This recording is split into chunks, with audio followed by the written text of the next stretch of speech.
ಬಿಹಾರದ ರಾಜಕಾರಣಕ್ಕೆ ಆಗಿರುವಂಥ ಬೆಳವಣಿಗೆ ಬಗ್ಗೆ ಇದೆ. ಪ್ರಶಾಂತ್ ಕಿಶೋರ್ ಯಾವುದಾದ್ರೂ ಒಂದು ಪೊಲಿಟಿಕಲ್ ಪಾರ್ಟಿ ಗೆಲ್ಲಬೇಕು ಅಂತ ಹೇಳಿದ್ರೆ ಇಷ್ಟು ದಿನಗಳ ಕಾಲ ಪ್ರಶಾಂತ್ ಕಿಶೋರ್ ನಮಗೆ ಸ್ಟ್ರಾಟಜಿ ರೂಪಿಸಬೇಕು, ತಂತ್ರ ರೂಪಿಸಬೇಕು ಅಂತೆಲ್ಲ ಹೇಳ್ತಾ ಇದ್ರು. ಕಿಂಗ್ ಮೇಕರ್ ಆಗಿದ್ದಂತಹ ಪ್ರಶಾಂತ್ ಕಿಶೋರ್ ಇದೀಗ ಬಿಹಾರದ ಬಕಿಂಪುರ ವಿಧಾನಸಭಾ ಕ್ಷೇತ್ರಕ್ಕೆ ನಡೆದಂಥ ಉಪಚುನಾವಣೆಯಲ್ಲಿ ಗೆಲ್ಲುವ ಮುಖಾಂತರ ಕಿಂಗ್ ಆಗಿ ಹೊರಹೊಮ್ಮಿದ್ದಾರೆ. ಅದು ಯಾವ ಕ್ಷೇತ್ರದಲ್ಲಿ? ಅನೇಕ ದಶಕಗಳಿಂದ ಬಿಜೆಪಿಯ ಭದ್ರಕೋಟೆಯಾಗಿದ್ದಂತಹ ಬಕಿಂಪುರ ಎನ್ನುವಂಥ ವಿದ್ಯಾವಂತರೇ ಹೆಚ್ಚಿರುವಂತಹ ಒಂದು ಕಾನ್ಸ್ಟಿಟ್ಯೂನ್ಸಿಯಲ್ಲಿ ಸರಿಸುಮಾರು ಒಂದು 19,000ಕ್ಕೂ ಅಧಿಕ ಮತಗಳಿಂದ ಬಿಜೆಪಿ ಅಭ್ಯರ್ಥಿಯ ವಿರುದ್ಧ ಪ್ರಶಾಂತ್ ಕಿಶೋರ್ ಗೆಲುವನ್ನು ಸಾಧಿಸಿದ್ದಾರೆ. ಆ ಮುಖಾಂತರ ಅಲ್ಲಿ ಸ್ಪರ್ಧೆ ಮಾಡಿದ್ದಂಥ RJD ಅಭ್ಯರ್ಥಿ 3ನೇ ಸ್ಥಾನಕ್ಕೆ ಹೋಗಿದ್ದಾರೆ. ಬಿಜೆಪಿ ಅಭ್ಯರ್ಥಿ 2ನೇ ಸ್ಥಾನಕ್ಕೆ ಬಂದಿರೋದು. ಒಂದು ಪೊಲಿಟಿಕಲ್ ಪಾರ್ಟಿಯನ್ನು ಕಟ್ಟಿದ್ರು, ಜನಸ್ವರಾಜ್ ಪಾರ್ಟಿ ಅಂತ. ಅದನ್ನು 248 ಕ್ಷೇತ್ರಗಳಲ್ಲಿ ಸ್ಪರ್ಧೆ ಮಾಡಿಸುವ ಪ್ರಯತ್ನವನ್ನು ಮಾಡಿದರು ಬಿಹಾರದ 2025ರ ಚುನಾವಣೆಯ ಸಮಯದಲ್ಲಿ.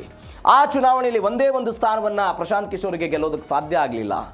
ಇವೆಲ್ಲದರ ನಡುವೆ ನಿತಿನ್ ನಬೀನ್ ರಾಜ್ಯಸಭೆಗೆ ಆಯ್ಕೆಯಾಗಿ ಹೋಗಿದ್ದರು. ಆ ಕ್ಷೇತ್ರಕ್ಕೆ ಚುನಾವಣೆ ಬಂತು. ಸ್ವತಃ ಪ್ರಶಾಂತ್ ಕಿಶೋರ್ ಅವರು ಚುನಾವಣೆಯಲ್ಲಿ ಸ್ಪರ್ಧೆ ಮಾಡಿದ್ರು. ಆ ಮುಖಾಂತರ ಚುನಾವಣೆಯನ್ನು ಗೆದ್ದಿದ್ದಾರೆ. ಹೆಂಗೆ ಆಯ್ತು ಸಾಧ್ಯ ಇದು? ಈ ಚುನಾವಣೆಯನ್ನು ನೀವು ಒಂದು ಘಟನೆಯನ್ನು ಜಸ್ಟ್ ಕಂಪೇರ್ ಮಾಡ್ಕೊಳ್ಳಿ. ದೆಹಲಿಯಲ್ಲಿ ಆದಂಥ ನೀಟ್ ಪ್ರತಿಭಟನೆ, ಅದಾದ ನಂತರ ಆದಂಥ ಈ ಫಲಿತಾಂಶ, ಇದ್ರ ಬಗ್ಗೆ ಒಂದು ಕನೆಕ್ಟಿವಿಟಿ ಮಾಡಿಕೊಂಡಾಗ ಈ ಫಲಿತಾಂಶ ಅರ್ಥ ಆಗುತ್ತೆ. ಏನೇನಾಯಿತು ಬಕಿಂಪುರದಲ್ಲಿ ಡೀಟೇಲ್ಸ್ ನೋಡ್ತಾ ಹೋಗೋಣ.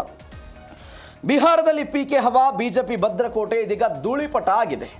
ಬಕಿಂಪುರ ವಿಧಾನಸಭಾ ಕ್ಷೇತ್ರದಲ್ಲಿ ಪ್ರಶಾಂತ್ ಕಿಶೋರ್ ಭರ್ಜರಿ ಜಯವನ್ನು ಸಾಧಿಸಿದ್ದಾರೆ. 18,953, ನಾನು ಅವಾಗಲೇ 19,000 ನಿಯರ್ 19,000 ಮತಗಳಿಂದ ಇದೀಗ ಇವರು ಗೆದ್ದರು. ನಿತಿನ್ ನಬೀನ್ ಅವರ ಸ್ವಕ್ಷೇತ್ರದಲ್ಲಿ ಕಮಲಕ್ಕೆ ಮುಖಭಂಗ ಆಗಿದೆ. 49.22% ಮತಗಳನ್ನು ಇದೀಗ ಪ್ರಶಾಂತ್ ಕಿಶೋರ್ ಅವರು ಪಡೆದುಕೊಂಡರು. ಜನಸ್ವರಾಜ್ ಪಕ್ಷದ ಸಂಸ್ಥಾಪಕರು ಇವರು ಪ್ರಶಾಂತ್ ಕಿಶೋರ್ ಎಲ್ಲ ಗೆದ್ದಿದ್ದಾರೆ. ಪ್ರಶಾಂತ್ ಕಿಶೋರ್ 64,151 ಮತ ಪಡೆದುಕೊಂಡರು, ಶೇಕಡಾವಾರು 49.22. ಬಿಜೆಪಿಯಿಂದ ನೀರಜ್ ಕುಮಾರ್ ಸಿನ್ಹಾ ಕಣದಲ್ಲಿದ್ದರು. ಅಭ್ಯರ್ಥಿಗಳ ಬಗ್ಗೆ ಇಲ್ಲಿ ಗೊಂದಲ ಆಗಿತ್ತು, ನಾನು ಬರ್ತೀನಿ ಡೀಟೇಲ್ಸ್ಗೆ. 44,827 ಮತಗಳನ್ನು ಪಡೆದುಕೊಂಡರು, 2ನೇ ಸ್ಥಾನ.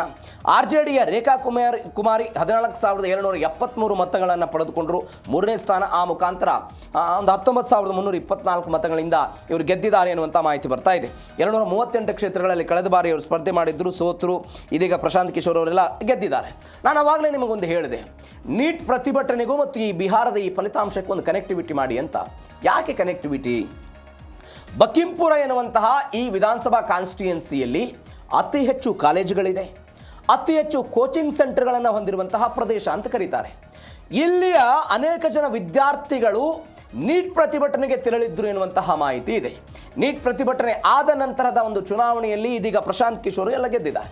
30%ಕ್ಕಿಂತ ಹೆಚ್ಚು ಯುವ ಮತದಾರರು ಇರುವಂತಹ ಬಕಿಂಪುರ ಕ್ಷೇತ್ರ ಇದು. ಇದೀಗ ಒಂದು ಬಿಜೆಪಿಯಲ್ಲಿ ಗೊಂದಲ ಆಯ್ತಲ್ಲಿ. ಬಿಜೆಪಿ ಮೊದಲ ಬಾರಿಗೆ ಏನು ಮಾಡಿಬಿಡ್ತು, ಒಬ್ಬ ಅಭಿಷೇಕ್ ಕುಮಾರ್ ಅನ್ನೋರನ್ನ ಕ್ಯಾಂಡಿಡೇಟ್ ಮಾಡ್ತು. ಆದರೆ 24 ಗಂಟೆಗಳಲ್ಲಿ ಅಭಿಷೇಕ್ ಕುಮಾರ್ ವೈಯಕ್ತಿಕ ಕಾರಣಗಳಿಂದ ಇಲ್ಲ, ನಾನು ಚುನಾವಣೆಗೆ ಸ್ಪರ್ಧೆ ಮಾಡಲ್ಲ ಅಂತ ಹಿಂದೆ ಸರಿದ್ಬಿಟ್ರು. ಈ ಅಭಿಷೇಕ್ ಕುಮಾರ್ ಹಿಂದೆ ಸರದ ನಂತರ ಏನು ಮಾಡಿದ್ರು, ನೀರಜ್ ಕುಮಾರ್ ಸಿನ್ಹಾ ಅವರನ್ನು ಬಿಜೆಪಿ ಚುನಾವಣಾ ಕಣಕ್ಕೆ ಇಳಿಸುತ್ತಂತೆ. ಅತ್ಯಂತ ಕಡಿಮೆ ಪಾಪ್ಯುಲಾರಿಟಿ ಇತ್ತಂತೆ, ಕಡಿಮೆ ಸಮಯ ಇತ್ತು, ಹೀಗಾಗಿ ಸೋತಿದ್ದೀವಿ ಅಂತ ಬಿಜೆಪಿ ಅವರೆಲ್ಲ ಹೇಳ್ತಿದ್ದಾರೆ. ಇದೊಂದು ಎಡವಟ್ಟು ಕೂಡ ಪ್ರಶಾಂತ್ ಕಿಶೋರ್ ಅವರ ಗೆಲುವಿಗೆಲ್ಲ ಕಾರಣ ಆಯಿತು ಅಂತ ಹೇಳ್ತಿದ್ದಾರೆ. ಇವೆಲ್ಲದರ ನಡುವೆ 31 ವರ್ಷಗಳ ಸಾಮ್ರಾಜ್ಯ 30 ದಿನದಲ್ಲಿ ಫಿನಿಶ್ ಆಗಿರೋದು. ಯಾವ ನಿತಿನ್ ನಬೀನ್ ಅಂತ ನಾವು ರಾಷ್ಟ್ರೀಯ ಅಧ್ಯಕ್ಷರು ಬಿಜೆಪಿದು ಅಂತ ಹೇಳ್ತಿದ್ದೀವಿ, ಅವರ ತಂದೆ ಬಿಜೆಪಿಯ ಭದ್ರಕೋಟೆಯಾಗಿ ಮಾಡಿದ್ರು ಬಕಿಂಪುರ ವಿಧಾನಸಭಾ ಕ್ಷೇತ್ರವನ್ನು. 1995ರಿಂದ ಸತತವಾಗಿ ಬಿಜೆಪಿ ಗೆದ್ದಿರೋದು. ನಿತಿನ್ ನಬೀನ್ ಅವರ ತಂದೆ 2006ರಲ್ಲಿ ಮೃತಪಡ್ತಾರೆ. ಅವರು ಆದ ನಂತರ ನಿತಿನ್ ನಬೀನ್ ಅವರು ಈ ಚುನಾವಣೆಯಲ್ಲಿ ಸ್ಪರ್ಧೆ ಮಾಡೋದಕ್ಕೆ ಪ್ರಯತ್ನವನ್ನು ಪಟ್ಟಿದ್ರು, ಅವರು ಕೂಡ ಗೆದ್ಕೊಂಡು ಬಂದಿದ್ರು. ಇದೀಗ ಆ ಕೋಟೆಯನ್ನು ಪ್ರಶಾಂತ್ ಕಿಶೋರ್ ಅವರು ತಮ್ಮ ತೆಕ್ಕೆಗೆ ತೆಗೆದುಕೊಂಡಿದ್ದನ್ನು ನೋಡ್ತಾ ಇದ್ದೀವಿ. ಬಿಜೆಪಿಯ ನಾಯಕ ನಿತಿನ್ ನಬೀನ್ ಅವರ ತಂದೆ ಕಿಶೋರ್ ಪ್ರಸಾದ್ ಸಿನ್ಹಾ 1995ರಲ್ಲಿ ಇಲ್ಲಿಂದ ಸ್ಪರ್ಧೆ ಮಾಡಿದರು, 4 ಬಾರಿ ಶಾಸಕರಾದರು. ನಿತಿನ್ ನಬೀನ್ 5 ಬಾರಿ ಗೆದ್ದಿದ್ದಾರೆ. ಅವರು 2006ರಿಂದ 2025ರ ತನಕ. ನಿತಿನ್ ನಬೀನ್ ಸಕ್ರಿಯ ರಾಜಕಾರಣಕ್ಕೆ 2006ರಲ್ಲಿ ಬಂದರು, ಆ ವರ್ಷದ ಉಪಚುನಾವಣೆಯಲ್ಲಿ ಗೆದ್ದರು. ಅದಾದ ನಂತರ 25ರ ತನಕವೂ ಕೂಡ ಅವರು ಗೆದ್ದಿದ್ದನ್ನು ನೋಡಿದ್ವಿ. 2008ರಲ್ಲಿ ಕ್ಷೇತ್ರ ಮರು ವಿಂಗಡಣೆ ಆಗುತ್ತೆ ಈ ಕ್ಷೇತ್ರಕ್ಕೆ. 2010, 2015, 20, 25 ಅಂದರೆ ಒಟ್ಟು ಸತತವಾಗಿ ಗೆಲ್ಲುವ ಪ್ರಯತ್ನವನ್ನು ಮಾಡಿದರು. ಪ್ರತಿ ಚುನಾವಣೆಯಲ್ಲೂ ಕೂಡ ನೀವು ಗಮನಿಸಿ, ಪ್ರತಿ ಚುನಾವಣೆಯಲ್ಲೂ ಕೂಡ ನಿತಿನ್ ನಬೀನ್ 50,000 ಮತಗಳ ಅಂತರದಿಂದ ಬಕಿಂಪುರದಲ್ಲಿ ಗೆಲ್ತಾ ಇದ್ರಂತೆ. ಬಟ್ ಇವತ್ತು ವಿಪರ್ಯಾಸ ಅಂತ ಹೇಳಿದರೆ ಬಿಜೆಪಿ ಅಭ್ಯರ್ಥಿ ಈ ಪರಿಣಾಮವಾಗಿ ಸೋತಿರೋದು. ಎಂಥ ಕ್ಷೇತ್ರ ಅಂತ ಹೇಳಿದರೆ ಇದು ಅನೇಕ ಘಟಾನುಘಟಿಗಳೆಲ್ಲ ಸ್ಪರ್ಧೆ ಮಾಡ್ತಿದ್ರಂತೆ. ಇಲ್ಲಿ ಈ ಕ್ಷೇತ್ರದಲ್ಲಿ ಬಿಜೆಪಿ ಇದೀಗ ಸೋತಿದೆ. ಹೀಗಾಗಿ ಅದನ್ನು ಹೆಂಗೆ ತೆಗೆದುಕೊಳ್ತಾರೆ ಅಂದರೆ ಬಿಜೆಪಿ ರಾಷ್ಟ್ರೀಯ ಅಧ್ಯಕ್ಷರ ಸ್ವಕ್ಷೇತ್ರದಲ್ಲಿ ಸೋಲಾಗಿರೋದನ್ನು ನೋಡ್ತಾ ಇದ್ದೀವಿ. ಇವೆಲ್ಲದರ ನಡುವೆ ಗೆದ್ದ ನಂತರ PK ಗುಡುಗಿದರು. ಪ್ರಶಾಂತ್ ಕಿಶೋರ್ ಗುಡುಗ್ಬಿಟ್ರು. ಏನಂತ? ಬಿಹಾರದ ಜನರು ಸಾಮ್ರಾಟ್ ಚೌಧರಿ ಅವರ ನಾಯಕತ್ವವನ್ನೆಲ್ಲ ತಿರಸ್ಕಾರ ಮಾಡಿಬಿಟ್ಟಿದ್ದಾರೆ ಅಂತ ಇಲ್ಲಿ ಹೇಳಿದರು. ಅಪರಾಧ ಹಿನ್ನೆಲೆಯ ವ್ಯಕ್ತಿಗಳಿಗೆ ನಾಯಕತ್ವ ನೀಡಿದ್ದಕ್ಕೆ ಬಿಜೆಪಿ ವಿರುದ್ಧ ಎಲ್ಲ ವಾಗ್ದಾಳಿ ನಡೆಸಿದರು. ಸಾಮ್ರಾಟ್ ಚೌಧರಿ ಅವರನ್ನು ಮುಖ್ಯಮಂತ್ರಿ ಮಾಡಿದ್ದಾರೆ. ನಿತೀಶ್ ಕುಮಾರ್ ರಾಜ್ಯಸಭೆಗೆ ಆಯ್ಕೆಯಾದ ನಂತರ ಬಿಜೆಪಿ ಹೆಚ್ಚು ಸ್ಥಾನಗಳನ್ನು 80ಕ್ಕೂ ಅಧಿಕ ಸ್ಥಾನಗಳನ್ನೆಲ್ಲವನ್ನು ಗೆದ್ದಿತ್ತಲ್ಲಿ. ಈ ಕಾರಣಗಳಿಗಾಗಿ ಬಿಜೆಪಿಯ ಮೊಟ್ಟ ಮೊದಲ ಮುಖ್ಯಮಂತ್ರಿಯಾಗಿ ಸಾಮ್ರಾಟ್ ಚೌಧರಿ ಇರೋದು. ಹೀಗಾಗಿ ಇವರೆಲ್ಲ ಟೀಕೆ ಮಾಡಿದರು.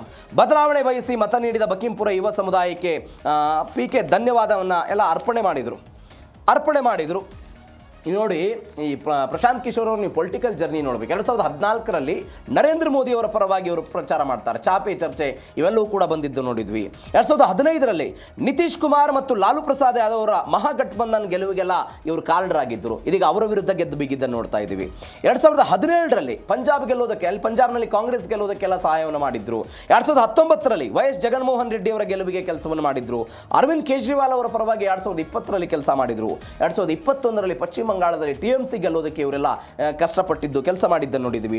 DMK ಅಂದರೆ ದ್ರಾವಿಡ ಪಕ್ಷ ಏನಿದೆ ತಮಿಳುನಾಡಲ್ಲಿ, ಸ್ಟಾಲಿನ್ ಅವರ ಪಾರ್ಟಿ ಗೆಲ್ಲೋದಕ್ಕೂ ಕೂಡ ಇವರು ಕೆಲಸವನ್ನು ಮಾಡಿದ್ರು. ಅಲ್ಟಿಮೇಟ್ ಇವತ್ತು ಅವರು ಒಂದು ಚುನಾವಣೆಯಲ್ಲಿ ಗೆದ್ದು ಬೀಗಿದ್ದಾರೆ. ಆ ಮುಖಾಂತರ ಎಲ್ಲ ಗುಡುಗಿದ್ರು. ಇವೆಲ್ಲದರ ನಡುವೆ ಬಿಜೆಪಿಯ B ಟೀಮ್ ಆರೋಪಕ್ಕೆ PK ಒಂದು ಟಾಂಗ್ ಕೊಟ್ಟಿದ್ದಾರೆ.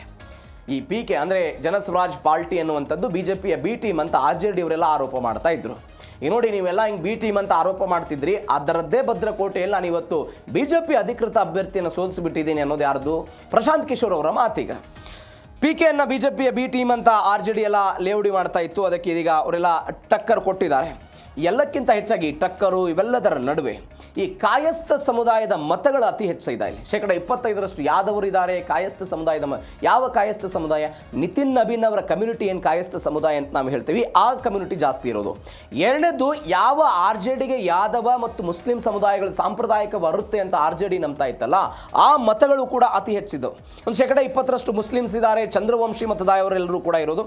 ಸಾಂಪ್ರದಾಯಿಕವಾಗಿ ಅವ್ರ ಮತಗಳು ಅವ್ರ ಕಡೆ ಹೋಗ್ತಾ ಇತ್ತು. ಬಟ್ ಈ ಬಾರಿ ಬಂದಿಲ್ಲ. ಹೀಗಾಗಿ RJDಗೆ ಒಂದು ಕೌಂಟರ್ ಅಟ್ಯಾಕ್ ಮಾಡೋ ಪ್ರಯತ್ನವನ್ನು ಪ್ರಶಾಂತ್ ಕಿಶೋರ್ ಇದೀಗ ಚುನಾವಣೆಯಲ್ಲಿ ಗೆದ್ದ ನಂತರ ಮಾಡಿದ್ದಾರೆ. ಇವೆಲ್ಲದರ ನಡುವೆ ಬೇರೆ ಬೇರೆ ರಾಜ್ಯಗಳು, ಗುಜರಾತ್, ಮಧ್ಯಪ್ರದೇಶ ಮತ್ತು ಬಿಹಾರದಲ್ಲಿ 3 ಉಪಚುನಾವಣೆಗಳ ಫಲಿತಾಂಶ ಅವರವರ ಸ್ಥಾನಗಳನ್ನು ಅವರು ಉಳಿಸ್ಕೊಂಡಿದ್ದಾರೆ. ಏನಾಯ್ತು ನೋಡ್ಬಿಡೋಣ ಅದೊಂದು ಕೊನೆಯದಾಗಿ. 3 ರಾಜ್ಯಗಳ ಉಪಚುನಾವಣೆಯ ಫಲಿತಾಂಶ ಬಂತು. ಗುಜರಾತ್ನ ಮಂಜಲ್ಪುರದಲ್ಲಿ 30,000 ಅಂತರದಿಂದ ಬಿಜೆಪಿ ಗೆದ್ದಿದೆ. ಹಿಂದೆ ಬಿಜೆಪಿಯ ಶಾಸಕರಿದ್ದರು, ಇದೀಗ ಒಂದ್ಸಗಿನ ಅದನ್ನು ಉಳಿಸ್ಕೊಂಡಿದ್ದಾರೆ. ಮಧ್ಯಪ್ರದೇಶದ ದಾಟಿಯಾದಲ್ಲಿ ಬಿಜೆಪಿಯನ್ನು ಸೋಲಿಸಿ ಗೆಲುವನ್ನು ಕಾಂಗ್ರೆಸ್ ತನ್ನ ತೆಕ್ಕೆಗೆ ತೆಗೆದುಕೊಂಡಿರುವುದು. ದಟಿಯಾ ಕ್ಷೇತ್ರ ಕಾಂಗ್ರೆಸ್ ಹಿಡಿತ ಯಥಾಸ್ಥಿತಿಯಿಲ್ಲದೆ. ಇಲ್ಲಿ ಘನಶ್ಯಾಮ್ ಸಿಂಗ್ ಅಂತ ಅವರು ಸ್ಪರ್ಧೆ ಮಾಡಿದ್ರು, 60,000 ಮತವನ್ನು ಪಡೆದುಕೊಂಡ್ರು. ಅದಾದ ನಂತರ ಗುಜರಾತ್ನಲ್ಲಿ ತನ್ನ ಕೋಟೆನೆಲ್ಲ ಉಳಿಸ್ಕೊಂಡ್ರು. ಸತೇಂದ್ರ ಭಾಯ್ ಅಲಿಯಾ ಸತೀಶ್ ಪಟೇಲ್ ಅಂತ 55,840 ಮತಗಳನ್ನೆಲ್ಲ ಪಡೆದುಕೊಂಡು ಅವರವರ ಕ್ಷೇತ್ರಗಳನ್ನು ಅವರು ಉಳಿಸ್ಕೊಂಡಿದ್ದಾರೆ. ಆದರೆ ಇವೆಲ್ಲದರ ನಡುವೆ ಬಿಜೆಪಿಯ ಭದ್ರಕೋಟೆ ಬಿಹಾರದಲ್ಲಿ ಒಂದು ಕ್ಷೇತ್ರ ಛಿದ್ರವಾಗಿದ್ದನ್ನು ನೋಡ್ತಾ ಇದ್ವಿ. ಆ ಮುಖಾಂತರ ಒಂದು ಹಿನ್ನಡೆಯನ್ನು 2026ರಲ್ಲಿ ಬಿಜೆಪಿ ಅನುಭವಿಸಿದೆ. ಅದು ಬೇರೆ ಯಾವುದೋ ಕ್ಷೇತ್ರ ಅಲ್ಲ, ಒಂದು ಪೊಲಿಟಿಕಲ್ ಪಾರ್ಟಿಯ ರಾಷ್ಟ್ರೀಯ ಅಧ್ಯಕ್ಷರ ಸ್ವಕ್ಷೇತ್ರದಲ್ಲಿ ಬಿಜೆಪಿ ಸೋತಿದ್ದನ್ನು ನೋಡ್ತಾ ಇದ್ದೀವಿ. ಇದು ಒಂದು ಬೆಳವಣಿಗೆ.